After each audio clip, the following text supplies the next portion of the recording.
Now, let's look at intercultural communication in the context of other disciplines as an interdisciplinary field. First, I would like to say a few words about intercultural communication as an applied field, because it's both applied and academic. Then, a few words about the specifics of it as an academic field. A few words about methods and instruments of intercultural communication. And so we may proceed like that in this short lecture. So what is intercultural communication if we try to define it? Is it interaction between representatives of different culture? Or is it relations determined by cultural variables, communication determined by cultural variables? The answer to this dilemma, and in a way it is a dilemma because it will determine how you do it and with what methods you research it. So the answer is theoretically bound and depends on what methods we decide to choose as primary.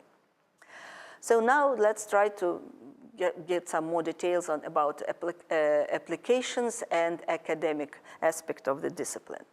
As an applied field, intercultural communication started on different bases in different, maybe, countries. Basically, in the West and in Russia. That's two aspects that I would oppose here.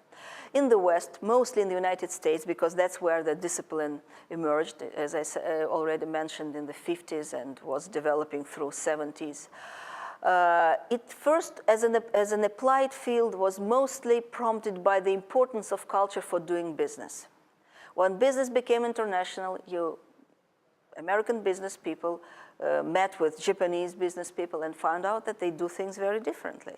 And some of the things, tricks and things that worked in their own culture, doing business with their countrymen, were not working well across the borders.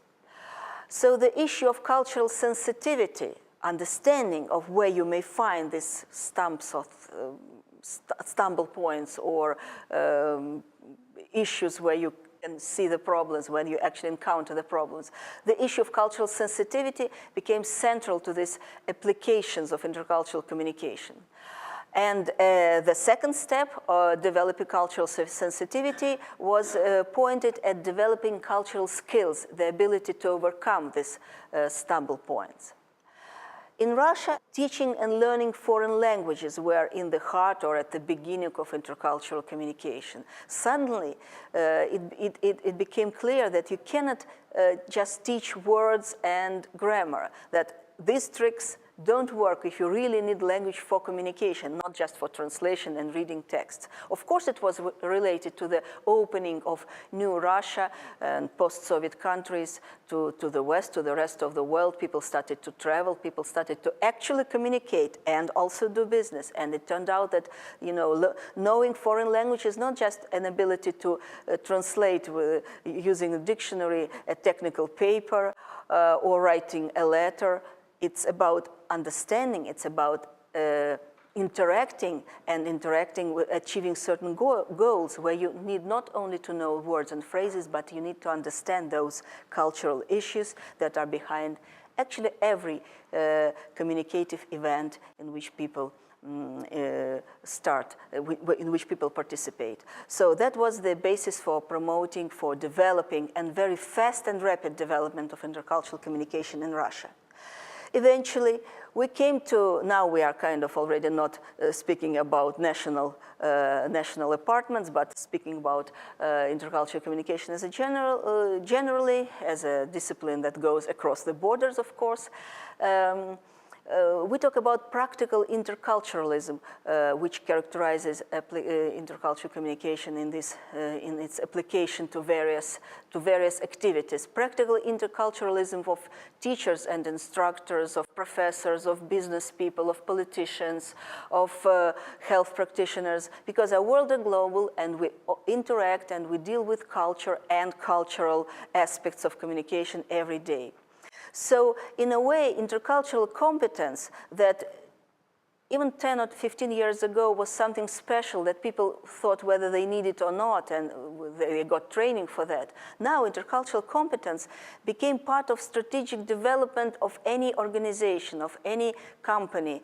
And in a way, developing intercultural competence is part of personal development of each individual who pursues careers that demand intellectual activities, communication with people, and so on and so forth. So now it's really trendy to getting coaching in cultural issues, and that is partly why culture continues to be a buzzword now, even in our everyday life, not just for big issues.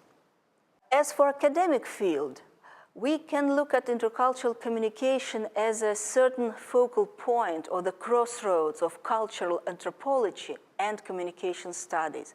These are two disciplines that laid the foundations and created the language, the initial language for describing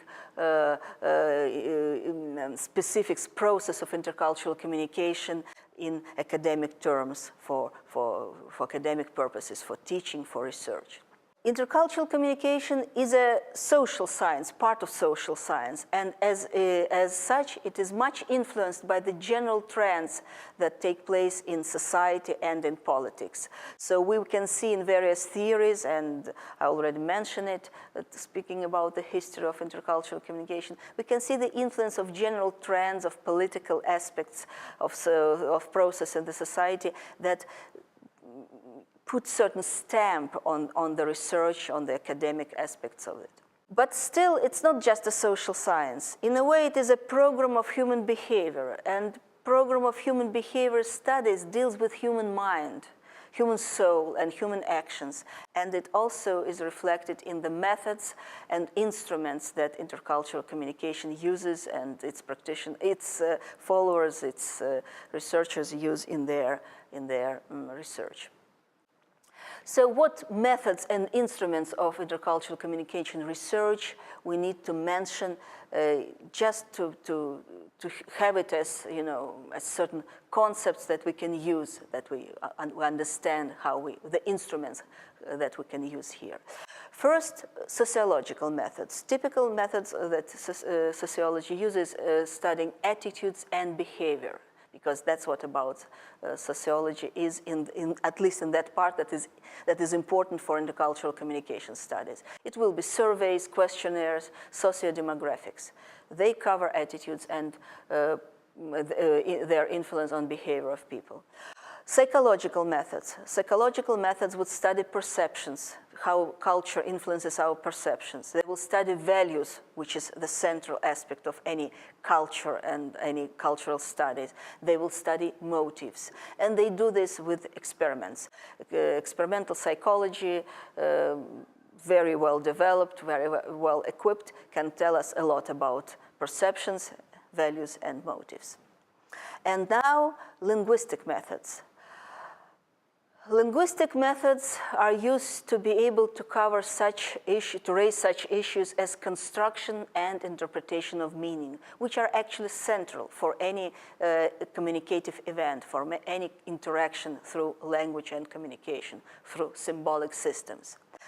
The instruments, or maybe you would say this, the research trends, the research schools that are used here mostly are conversational analysis that allows us to understand how people act and react in conversations, their moves, the rules of changing topics, the rules of changing the speaker, and so on and so forth, and how it is influenced by cultural differences. Discourse analysis that is used to analyze those types of discourses that are less conversations and more narratives, that will also look at the cultural aspects, the cultural knowledge that is influencing the shape of the resulting linguistic form.